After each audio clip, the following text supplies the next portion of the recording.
நம்ம எல்லாருக்குமே ஒரு சந்தோஷமான செய்தி. என்ன செய்தின்னு கேட்டீங்கன்னா, நாம யாருமே வேலைக்கு தேவையில்ல. ஏன்னு கேட்டீங்கன்னா, நமக்கு வேலையே இல்ல. அப்படிதான் பார்த்தீங்கன்னா, ஒரு விஷயம் வந்திருக்கு. ஸோ நாம அததான் பார்க்க போறோம். நாம யாரும் வேலைக்கே தேவையில்லையா? நமக்கு பதிலு வேலை செய்ய ஆள் ரெடி. எங்கிருந்து ஆள் வந்துட்டாங்க? வேற்று இடத்துல யாருனா இறங்கிட்டாங்களா அப்படின்னு பார்க்குறீங்களா? இல்ல. யார் வந்திருக்காங்கன்னு பார்த்துடலாம். பார்க்கறதுக்கு முன்னாடி நம்ம சேனல ஃபர்ஸ்ட் டைம் பண்ணா சப்ஸ்கிரைப் பண்ணிட்டு நேரா வாங்க.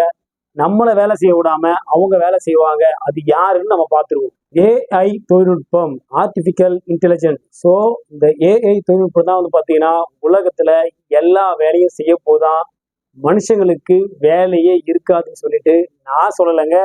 எலன் மாஸ்க் பார்த்தீங்கன்னா ஒரு நிகழ்ச்சியில சொல்லியிருக்காரு. அவர் என்ன சொன்னாரு அப்படின்ற முழு தகவலை நாம பார்த்துருவோம்.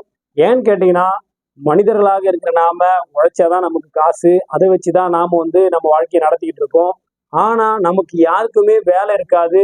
மனிதர்கள் வேலையே செய்ய தேவையில்லை அப்படின்னு அவர் சொல்லியிருக்காரு. மனிதர்கள் வேலை செய்யணும்னா நம்ம வேலை செஞ்சுட்டு ஒரு நாள் லீவ் எடுத்துட்டு ரெஸ்ட் எடுத்துட்டு பொழுதுபோக்காக வெளியே சுத்திட்டு வருவோம் இல்லைங்களா? அது போல நாம இந்த ஏஐ தொழில்நுட்பம் வந்ததுக்கு அப்புறம் மனுஷங்க என்ன பண்ணுவோமா, ஒரு பொழுதுபோக்காகனா வேலைக்கு போவோமா. ஸோ எல்லா இடத்துலையும் எல்லா வேலையும் மனிதர்கள் செய்யக்கூடிய அனைத்து வேலைகளையும் ரோபோக்கள் செய்யும். நாம வாழ்ற இந்த உலகத்துல பாத்தீங்கன்னா ஏகப்பட்ட வேலைகள் இருக்கு, ஏகப்பட்ட விஷயம் இருக்கு. ஆனா இந்த தொழில்நுட்பத்தை பயன்படுத்தி, இந்த ஏஐ தொழில்நுட்பத்தை பயன்படுத்தி எலன் மாஸ்க் எல்லாத்தையுமே நாங்க கண்டுபிடிச்சிட்டோம். எல்லா வேலையும் செய்யக்கூடிய அளவுக்கு ஏஐ தொழில்நுட்பம் வளர்ச்சி அடைஞ்சிச்சு. இனிமே மக்கள் வேலைக்கு போன்ற அவசியமே இல்லை. இது எந்த காலகட்டத்தில் நடக்க போகுது தெரியல. ஆனா நாம கண்டிப்பா பாத்துருவோம்னு நினைக்கிறேன். ஏன்னு கேட்டீங்கன்னா, இப்பதான் ஒரு சமீபத்துல லேட்டஸ்டா ஒரு விஷயம் வெளியிட்டாரு. அதுல என்னன்னு கேட்டீங்கன்னா, மனித மூளைகளுக்குள்ளே ஒரு சிப்பை செலுத்திடுவாங்க.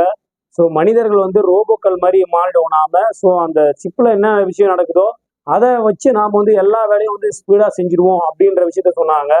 ஸோ அந்த இன்டெலிஜென்ட் ஏஐயே நாம தான் நினைக்கிறேன் நான், என்னை பொறுத்த வரைக்கும். ஏன்னு கேட்டீங்கன்னா, எல்லா வேலையுமே ஏஐ செஞ்சிடும்னா நாம என்ன வேலை செய்ய முடியும்? எந்த வேலையும் செய்ய முடியாது. ஆனா அவரு ஆறுதலா ஒரு வார்த்தை சொல்லியிருக்காரு. என்ன சொல்லியிருக்காருன்னு பார்த்தீங்கன்னா, ஸோ அந்த ஏஐ தொழில்நுட்பத்தையே நீங்க தான் மக்களாக நாம தான் அதை ஆப்ரேட் பண்றோம். ஸோ அதனால ஒன்றும் பிரச்சனை இல்லைன்ற மாதிரி சொல்லியிருக்காரு. ஆனா நல்லா யோசிச்சு பாருங்களேன், எல்லாமே ஏஐயா மாறிடும். உங்களுக்கு ரொம்ப சிம்பிளா எளிமையா புரியணுன்றதுக்காக சொல்றேன். ஸோ டெர்மினேட்டர் படம்லாம் பார்த்துருப்பீங்க. அங்க பார்த்தீங்கன்னா ஏஐ தொழில்நுட்பம் தான் அதில் அதிகமாக இருக்கும். மிஷினுங்க இருக்கும். மனிதர்கள் போலவே இருக்கும். எல்லா விஷயத்தையும் பண்ணும். அதில் பண்ற விஷயம்லாம் வேற மாதிரி இருக்கும். ஸோ நம்ம நார்மலா எடுத்துப்போமே. ஸோ எல்லா வேலைகளும் ஏஐ தொழில்நுட்பம் சிறப்பாகவும் செம்மையாகவும் நம்மளை விட வேகமாகவும் அழகாகவும் நேர்த்தியாகவும் பண்ணும். ஸோ கண்டிப்பா பார்த்தீங்கன்னா நாம அதுகிட்ட போட்டி போட்டா கண்டிப்பா தோத்துருவோம். நாம தான் அதை உருவாக்கணும். ஆனா நம்மளால அந்த ஏஐ தொழில்நுட்பத்தை கூட போட்டி போட முடியாது. அப்போ யாருக்கு வேலை இருக்கோ யாருக்கு வேலை இருக்காது? கண்டிப்பா மனிதர்களாகிய நமக்கு வேலை இருக்காது. என்னை பொறுத்த வரைக்கும் பார்த்தீங்கன்னா, கண்டிப்பா ஒரு குறிப்பிட்ட காலத்துக்கு அப்புறம் கண்டிப்பா மனிதர்களுக்கு வேலை இல்லாமல், இப்போ இருக்கிற மனுஷங்க வேலை செய்யும் போதே மனுஷனுக்கு வேலை இல்லா திண்டாட்டம் அப்படின்னு சொல்லிட்டு நாட்டுல பெரும் பிரச்சனை உருவாகிட்டு இருக்கு. இந்த ஏஐ தொழில்நுட்பம் வந்துச்சுன்னா ஃபேக்டரி இது மாதிரி பெரிய பெரிய தொழிற்சாலைகள் அங்கெல்லாம் மக்களுக்கு பதிலா ஷிஃப்ட்டுக்கு போகணும், வரணும், ஆளுங்களை கூப்பிட்டு வரணும், கூப்பிட்டு போகணும், லீவ் போட்டுருவோம், உடம்பு சரியில்லை, இந்த மாதிரி விஷயம்லாம் இல்லாம டோட்டலா அந்த ஃபேக்டரி ஃபுல்லா ஏஐ தொழில்நுட்பத்தை இறக்கி அவங்க மிஷின்ல வாங்கி பயன்படுத்த ஆரம்பிச்சிட்டாங்கன்னா எத்தனாயிரம் கோடி மக்கள் இந்த தொழிற்சாலைகள் நம்பி இருக்காங்க. இப்படி கொஞ்சம் கொஞ்சமா அது டெவலப் ஆகும். இப்ப ஆரம்ப கட்டத்துல பாத்தீங்கன்னா சும்மா 10, 100, 200 நம்ம இருக்கிற மாதிரியே 700 பேர் 700 கோடி பேர் இருக்கோம். 700 கோடி பேருக்கு 700 கோடி மிஷினை உருவாக்கிட்டாங்கன்னா என்ன பண்ண முடியும்? யோசித்து பார்க்க வேண்டிய விஷயம். ரொம்ப விஞ்ஞானத்துல நம்ம அதிக வளர்ச்சி அடையிறது நமக்கே அது ஆபத்தா முடியும்ன்ற அளவுக்கு இருக்கு. நீங்க யோசிச்சு பாருங்களேன், 700 கோடி பேரு. ஸோ 700 கோடி ரோபோ உருவாக்கிட்டாங்கன்னா முடிஞ்சு போச்சு கதை. நாம என்ன பண்ணுவோம் நமக்கே தெரியாது. காசு தான் நம்ம சாப்பிட முடியும், ஃபுட்டு வாங்க முடியும், ஃபுட்டை தயாரிக்க முடியும். இது எல்லாத்தையுமே அதுவே பண்ணோம்னா ஸோ கண்டிப்பா ஏஐ கண்ட்ரோல்ல தான் எல்லாமே போயிடும். ஸோ நம்ம கிட்ட எதுவுமே இருக்காது. கடைசியில நாம அதுகிட்ட போய் நிக்கிற நிலைமை உருவாயிடும் பொழுது அந்த அளவுக்கு பாத்தீங்கன்னா தொழில்நுட்பத்தோட வளர்ச்சி அதிகரிச்சிட்டு இருக்கு.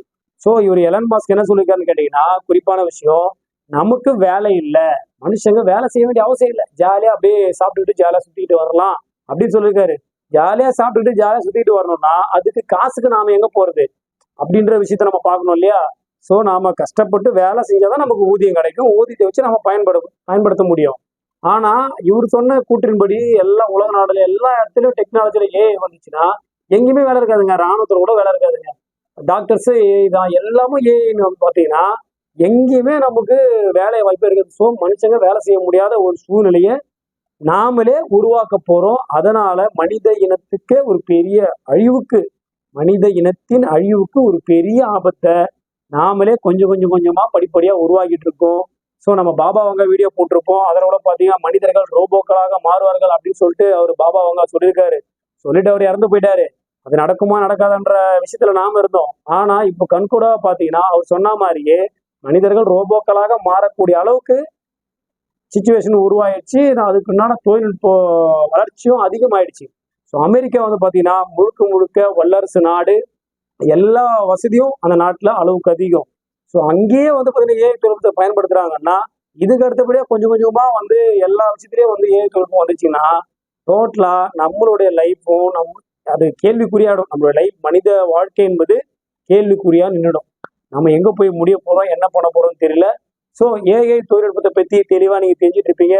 ஸோ கண்டிப்பா கமெண்ட் செக்ஷன்ல சொல்லுங்க. இந்த ஏஐ தொழில்நுட்பம் நமக்கு தேவையா? நமக்கு அழிவை தரக்கூடிய விதத்துல இருக்கிற இந்த தொழில்நுட்பம் நமக்கு வேணுமா வேணாமா அப்படின்றத கண்டிப்பா கமெண்ட் செக்ஷன்ல சொல்லுங்க. அப்படியே இந்த பதிவு உங்க ஃப்ரெண்ட்ஸ் அண்ட் ஃபேமிலிக்கு ஷேர் பண்ணி விட்டுருங்க. அப்படியே ஃபர்ஸ்ட் டைம் நம்ம சேனலை பாருங்க, சப்ஸ்கிரைப் பண்ணி வச்சுக்கோங்க. அப்பதான் நாம சொல்ற இது மாதிரி அற்புதமான தகவல்லாம் உங்களுக்கு தெரிஞ்சுக்கிட்டே இருக்கும்.